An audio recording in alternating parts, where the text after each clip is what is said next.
Vuoi combattere lo stress ma non sai come fare? La puntata di oggi fa il caso tuo. Ciao, sono Alberto Zippo, cultore del benessere, e oggi ti mostrerò 3 rimedi naturali per diminuire i tuoi livelli di stress.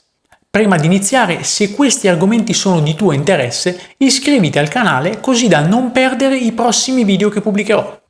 Ora bando alle ciance, volume a palla, partiamo!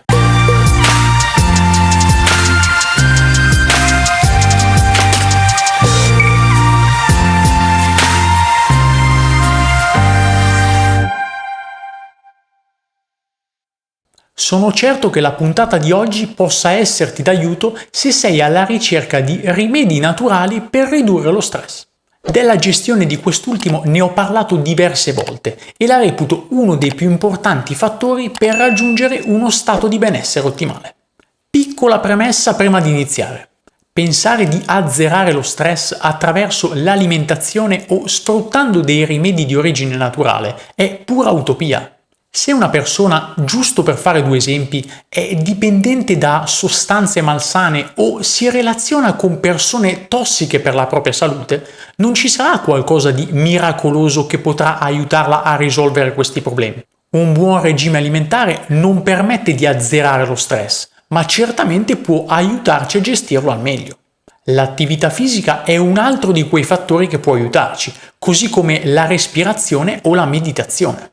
Oggi analizzeremo però dei rimedi di natura alimentare che possono davvero dare la svolta alla nostra gestione dello stress. Partirei innanzitutto col dire che l'introduzione di alcune vitamine è fondamentale. Mi riferisco principalmente alle vitamine del gruppo B, coinvolte nel sistema nervoso, dunque utili per ridurre ansia, stress ma anche fatica. È indispensabile dunque assumere alimenti come le uova, ricche di questo gruppo vitaminico.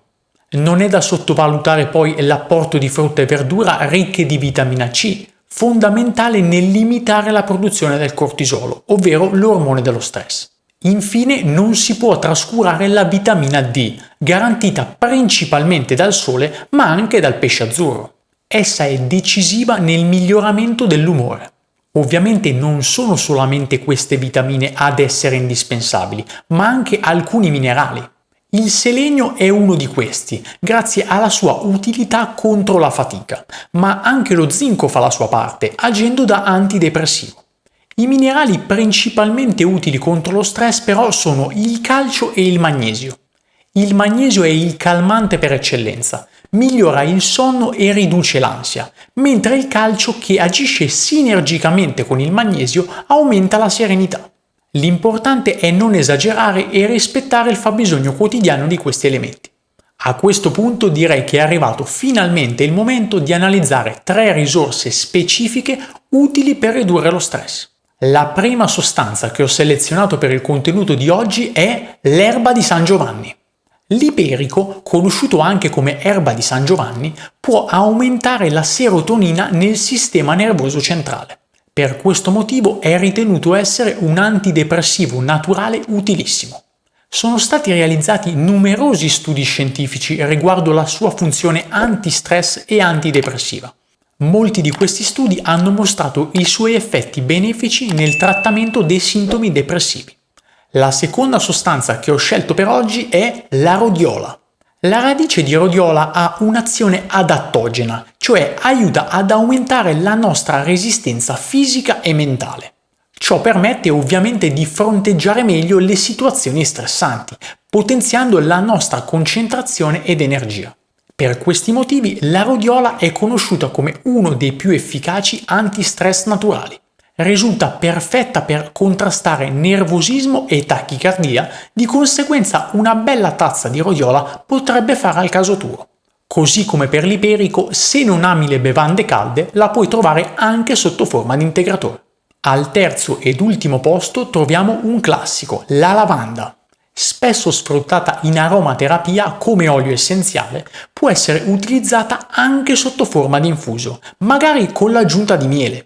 Le proprietà sedative di questa meraviglia della natura sono confermate dalla scienza da molti anni. È validissima per conciliare il sonno, per questo motivo sarebbe meglio bere l'infuso verso sera e non di prima mattina. È un antistress davvero eccezionale. Se preferisci l'olio essenziale rispetto all'infuso, ti basterà metterne qualche goccia sul cuscino o sulle tempie. Personalmente preferisco la sua diffusione tramite nebulizzatore. Esistono molti altri rimedi naturali contro lo stress. In futuro creerò probabilmente un contenuto simile. Oggi ho voluto citarne 3 con funzioni diverse ma utili tutti quanti a ridurre al minimo lo stress. È importante valutare con il proprio medico i potenziali effetti collaterali o interazioni con eventuali farmaci prima del loro utilizzo. Prima di concludere ti ricordo che tempo fa ho creato un contenuto riguardante un'altra ottima sostanza per contrastare lo stress. Ne ho parlato in questo video che ti consiglio vivamente di guardare. Spero di esserti stato d'aiuto anche oggi e ci vediamo al prossimo video.